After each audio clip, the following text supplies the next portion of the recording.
Voilà, assalamu alaikum wa rahmatullahi wa barakatuhu. Musidɓe on haray komin iloba ilo e la diaspora africaine. Voilà, en waɗay ɗo ɗen yewtere seeɗa ko yeye fiiɗi campagne électorale kañum e yewte kadi e français seeɗa. Voilà, pular seeɗa, français seeɗa fino jama on fof famira. Haray miɗo hiwro on fof miɗo lando siɗon e jam min miɗo e jam jammo guinejo wondi on. Donc haray en ala e neɓinde vidéo on saji ɗi no raɓɓiɗi. Donc fuɗɗoto déjà fi ɗi campagne ji avant de yew e actualité on. Campagne ji ɗi en yii no woni yarde non. Donc hakkundeji maɓɓe ton déjà ɓe fuɗɗike wadde hawreji hakkundeji maɓɓe, guerre d'intérêt.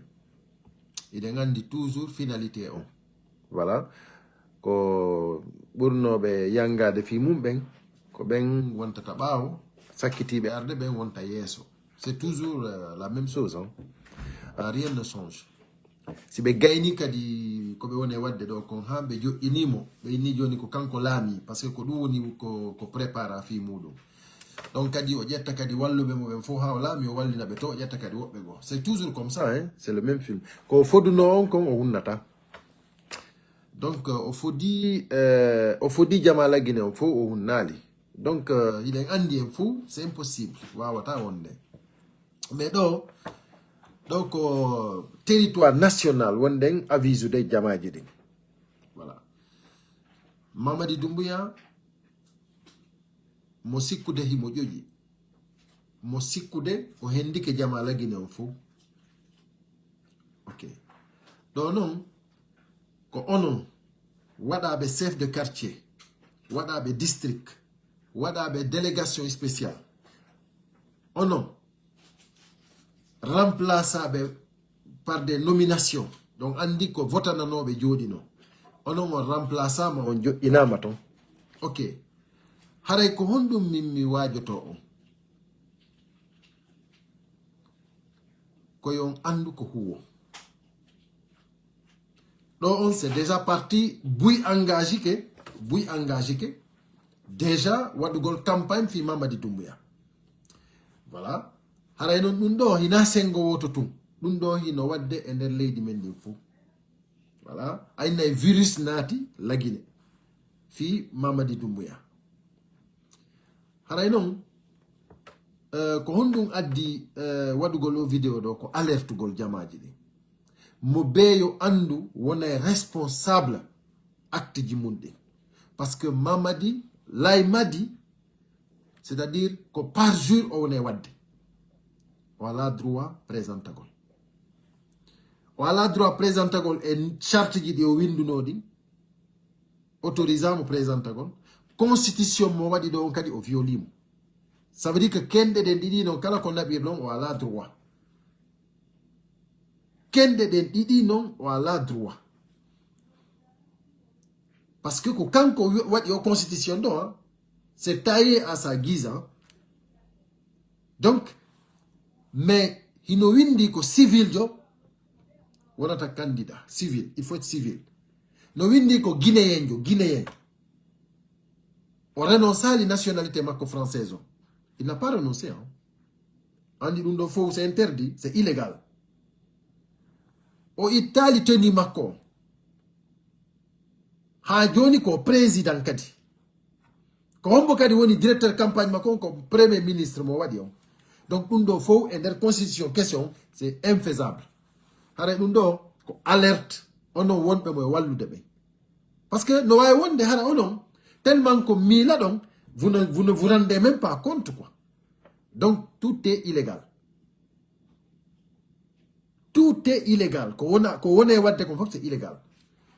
Donc ɗum ɗo noon ko il faut andon ɗum ɗon. Andon noon haray mo be ko ha honto engage to.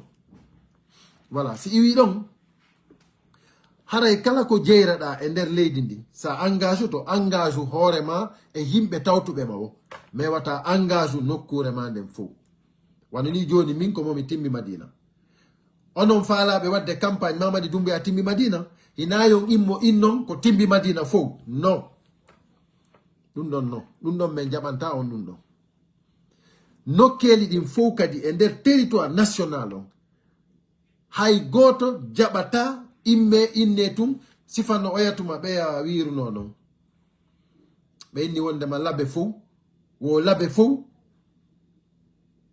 wonani CNRD labe fof tawti Mamadi Doumbouya o andi ko sellu balde tigi immino jaabimo ka sellu balde tigi immino jaabi mawɓe ɓe ok ɗo noon ko il faut andon wondema on wawata ambalugol jama on fof innon jama on fof ko Mamadi Doumbouya ɗum wata wonde vous êtes libre waɗugol campagne mo faala ɗon tawtugol mo faala ɗon vous êtes libre minen noon ko ɓen andi tun non wonanɓe Mamadi Doumbouya ɓen fof ils vont payer ça par ce que ɓe fop maɓɓe ɓe ala gonga tawtuɓe Mamadi Doumbouya ɓen fop ko jamfunteɓe daraniɓe Mamadi Doumbouya ɓen fop ko commettuɓe parjure ɗum ɗon ko il faut que ça soit clair ɗum ɗon ko il faut laaɓa pos jama lagino fof no dowa andude wondema ɓen ɗon nden fop ɓe waɗi ko ɓe andanɗa hoorema ni ko ɓe nisoyta kala innuɗo daranto Mamadi Doumbouya ɗum ɗon ko yon andu on yiɗa Mamadi Doumbouya dey ko haaju mon jokkuɗon on haaju mon ɗon non waɗemo e inde mo mais waton waɗumo e inde hoɗo mon gon fof c'est pas normal ça ne passera pas hein ça ne passera pas ko ɗon non mene men habbi on ko ɗon men habbi on kala do immiɗo inni timmi Madina fof ko Mamadi Doumbouya on ɗon o toñi wonɗo wo wonɗo wiɗo ɗum ɗon haray o toñi par ce que miɗo andi timmi Madina fof wona Mamadi Doumbouya mo be non no woni tranquille c'est-à-dire mo be no wawi wonande mo faala mo be no wawi wonande parti mo faala ɗum ko haaju on tigi mais innugol jama on fof ko kañum ma ɗum menace himɓe ɓen ɗon andi ko référendaire ji ɗo ɗon andi woɓɓe ko yawnoɓe dari inni awa so on votoyali do on wawata hebde carte d'identité so on votoyali do hay prise téléphone on wawata hebde hande kadi menace gol yimɓe ɓen hulɓina ɓe inna ɓe kadi sina ɗum on wawata hebde ɗo hay fuy maɗum inna ɓe hay engrais on heɓitata ɗo maɗum hay awdi pomme de terre on heɓitata ɗo fi on votoyali ɗin menace ɗi ɗon nden fof ça ne passera plus ɗum ɗon kadi fof haray koyon andu ɗum ɗon fof min acceptoyta voilà min dénoncé ɗum ɗon fof par ce que kala waɗuɗo ɗum ɗon nden ko waɗiri haray ko fi intérêt makko personnel par ce que goɗɗo ala droit wigol goɗɗo forcé ko ma votoya ko laamiɗamo wo ko laamiɗamo ala droit wigol mo ko forcé ma o votoya ma ɗum haray so votoyali o heɓata ɗum ɗo waɗuɓe ɗum ɗon ɓen fop on va les dénoncer et puis ils vont payer sa cher ɗum ɗon il faut que ça soit clair sen laaɓodirali ɗo moƴƴatagoy il faut yewtidira en gonga par ce que on jeeya himɓe ɓen on jeeya leydi ndin fi Mamadi Doumbouya lay maddi no ari no braki leydi ndin no ƴetti yimɓe ɓen en otage on wawata fetinde yimɓe ɓen feetali hande buyno engagé fi waɗugol o campagne ɗo mais waɗe campagne on assumo responsabilité ji mon ɗi mais waton ukku yimɓe ɓen waton goto menace hay goto kadi fi ɗum ɗo mo beeyo immo yahana hoore mum kala arɗo tawtuma e nder ɗum ɗon ala probléme mais wigol jama on fof tawti menace yimɓe ɓen kala menace aɗo menen meɗen jentiti on ɗo wawi men noddude kala menace aɗo fi votoygol hulɓinaɗo fi ɗum ɗo wimi on territoire national nodde men menen men dénonçay te haray koyoɓe andu ngu laamu ɗo ñande ngu yani wo ko kamɓe yoɓata les pots cassés ko kamɓe yoɓata ñande laamu ngu yani wo ko kamɓe yoɓata ɗum ɗon koye woni ko laaɓi pos par ce que on wawata jiiɓude jama on ha gasa laamu ngu lanna kadi innon kadi wondema vous n'allez pas payer vous allez le payer très cher ça il faut que ça soit clair kala mo hulɓin ɗon ɗo kala mo menace ɗon ɗo pour droit ji mum ɗin innuɗon mo waɗay no hulɓin ɗon mo haray ko yon andu menen si men humpitike dum don ono wadu be dum vous allez payer ça très cher parce que on jeya hay goto. Merci Leluma pour les cœurs. On jeya hay goto wimi. OK. Donc haray non à partir de do sorti mom mo yaltu don wo wadu don ko hana mais yaltay mais wada menen kadi ko men doit wadde ko dénoncer et puis c'est-à-dire kala information ji kadi dimen hendi ton ko tawatani dum do den vraiment c'est pas normal no wodi fondo den information ji buydi mi jogi personnellement mais ala di wolde taw parce que mi do habbi ya mi ya sorti ki mondi mais ala hawjude mais je vous assure si tawi on terrorise jama on surtout non à Timbi Madina sont terrorisés jama on pour que yobe himbe be yow vota parce que hidon jogi complicité onon e CNRD on inni on hulbina himbe be dum non tummi andi ça ne marchera pas parce qu'on va vous dénoncer. Moi je dis que si tawi lutti dum do tun ko bi wadata aduna ngo yo luttu do mais kono je vais mourir dignement. Timbi Madina non menem me nyawla ki gouvernement hay badjo men nyawlaki mawbe amen ben ko gollube hay fus men nyawlaki gouvernement menen ko menen wadani gouvernement wadana men Timbi Madina fop ko gollobe ko mi mion ko hay jogi be 90 ans no yawde ko gese a Timbi Madina ko hay nawyube ben no yawde ko gese golloya. Les gens travaillent là-bas mi no hay fus e ore fus be ala hebude. Nyande be nyande les gens sont là mi union cultivateur be la ni maide golle et hore haran avantage à la faide. Parce que tout simplement, c'est-à-dire avantage ji eddi ji be doa hebude di fiyo be wawdu mana be ala ko darano be tigi fiyo be hebudum do yana pas parce que won be tombe les gens là c'est leurs intérêts personnels ko dum be wonne wadde kambe intérêt mabbe personnel lo fewdo do de ni gouvernement wondo do be inna parce que déjà au temps d'Alpha Condé fi au 3e mandat il on andi ko ontumati mi fuddi wadde ay vidéo ji mi wadno vidéo do den mi inni wonde ma dum do ko wadi ko men Timbi Madina kon c'est pas normal parce que dum do fo jibata leydi o yi ko dum jibi ha hewtu den do ko ben wonno be no yawde don fi Alpha Condé wadi 3e mandat ya ko julide me ginna yo duwane ko ben kadi hande on itta hibe jodi kadi di bandiji do kadi be do den kadi be fala wallitagol kadi fino be do den kadi mano mi inni on va aller jusqu'au bout mais je vous assure que cette fois-ci mo inni jibay ndimu jama Timbi Madina wallahi billahi taala on tigi anday wadi ko wadata parce que ça ne marchera pas, on ne va pas nous laisser faire.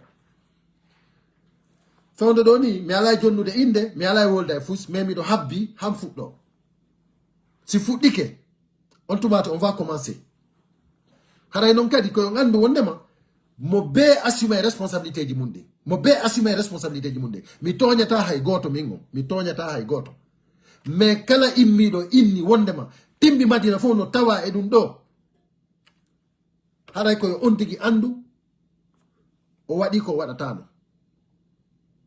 Voilà. Donc, si tu as vu qu'il y a sous-préfecture go, la même chose, on les dénonce tous. Ils ont jogi numéro de téléphone, note là. Moi, je les dénonce tous, mi ignon. Kalafala de Djibouti. Et puis, si régime yani, mais faut pour ma bébé yoba. Mais faut pour me yobitaï. Mais faut pour me yobitaï. Hay, go to Akantake. Tout le monde va payer. Voilà. Le prix à payer, mais yoba. Il faut que ça soit clair. Voilà. Donc, haray, kodundolen wonifi alerte. Voilà, haray, musibian, juste quelques minutes, m'explique en français. Mes chers compatriotes, c'est pour concernant les campagnes. Ceux qui veulent faire les campagnes pour Mamadi, pour Laïmadi. Sachez une chose. Vous savez, quand les référendaires se faisaient en Guinée, il y a eu dans toutes les sous-préfectures, dans tous les districts où ils ont obligé des citoyens à aller voter. Des citoyens qui ne voulaient pas voter. On les a obligés en les intimidant. D'autres en les disant que si vous ne votez pas, vous ne pouvez même pas avoir une carte d'identité. Si vous ne votez pas, vous ne pouvez même pas avoir une puce téléphonique. C'est-à-dire des séries de choses qu'on les a dit pour les menacer à aller voter. Et en les disant aussi qu'ils ne vont pas percevoir leurs droits. Concernant les agriculteurs, vous savez, quand on les dit qu'ils ne vont pas percevoir leurs droits, déjà ils ont peur. Donc il faut que vous sachiez que vous, en tant que chef de quartier, ou chef district, ou délégation spéciale, vous avez été nommé, tout simplement. Vous n'êtes pas des élus. Donc, vous ne pouvez pas obliger les gens, intimider les gens à aller voter. Vous ne pouvez pas. Donc ça, on le dit partout dans le pays. Vous ne pouvez pas obliger les gens à aller voter. Voilà. Maintenant, si vous parlez au nom de vous, au nom de votre groupe, mais ne parlez pas au nom de toute une sous-préfecture. Ce n'est pas possible. On n'acceptera pas ça.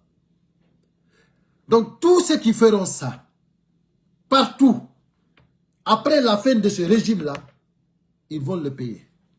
Ils vont payer le prix. Il faut que ça soit clair. Tous ceux qui se comporteront, tous ceux qui menaceront le peuple, intimider le peuple, traumatiser le peuple pour aller voter pour leur cause, pour aller tout simplement accompagner l'Aïmadi, ça ne marchera pas. Vous allez payer le prix. Ok. Ça, il faut que ça soit clair. Donc, actuellement, nous avons vu les actualités. J'enchaîne.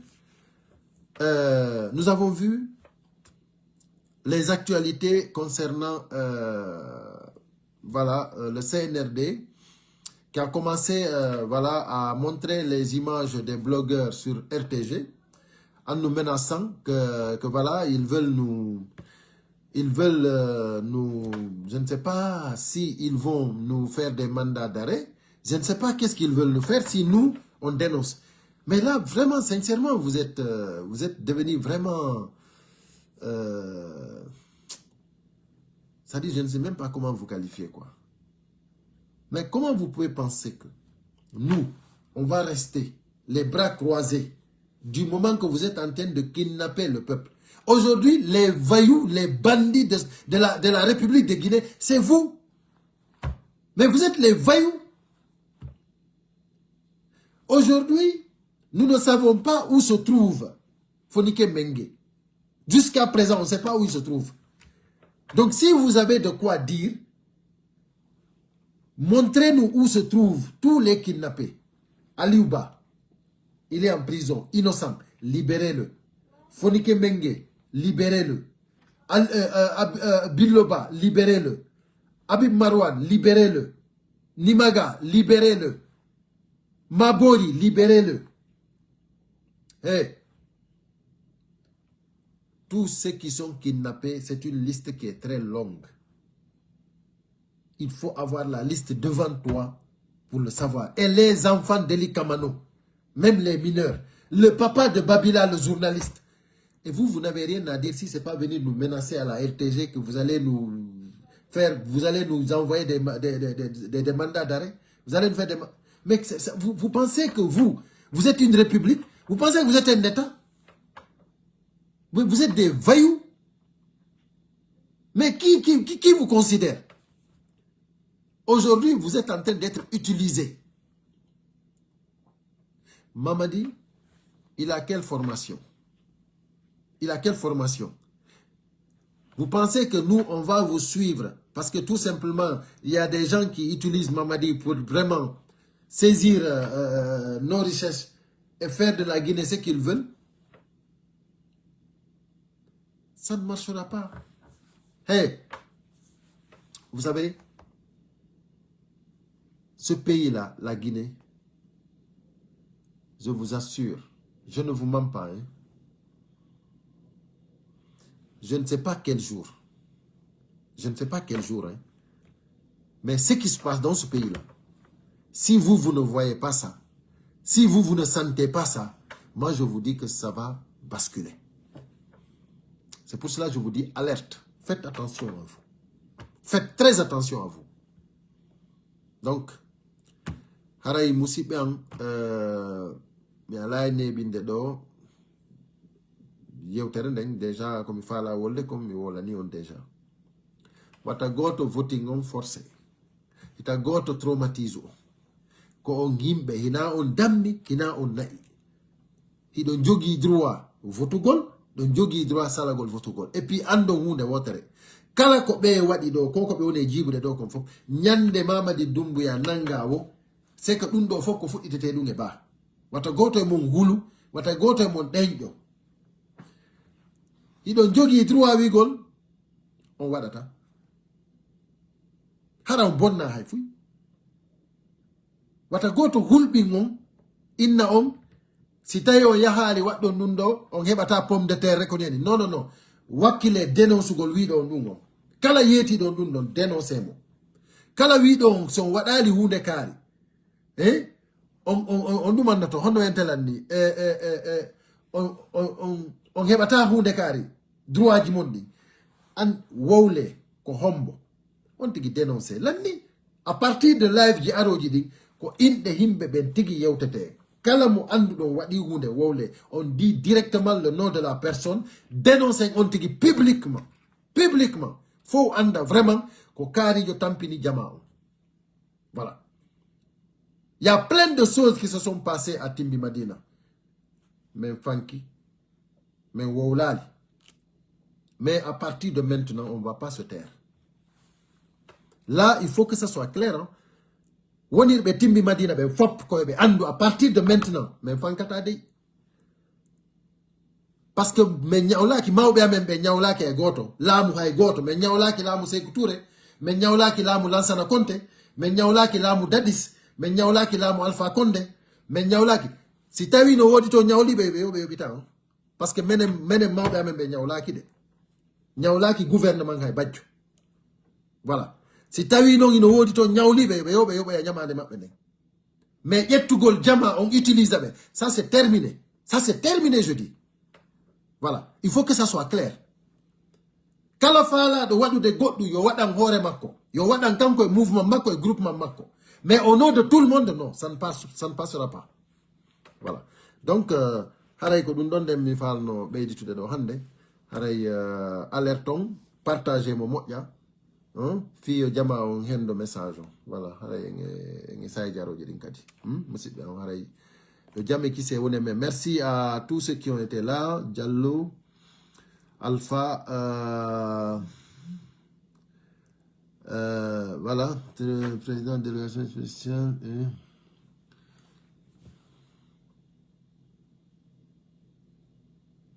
ouais. C'est comme ça, hein, mais bon, qu'est-ce qu'on peut? Bon, voilà, on va essayer de faire ce qu'on peut. Merci beaucoup, merci. Alors, il y a un message en duty, quoi. Je m'excuse.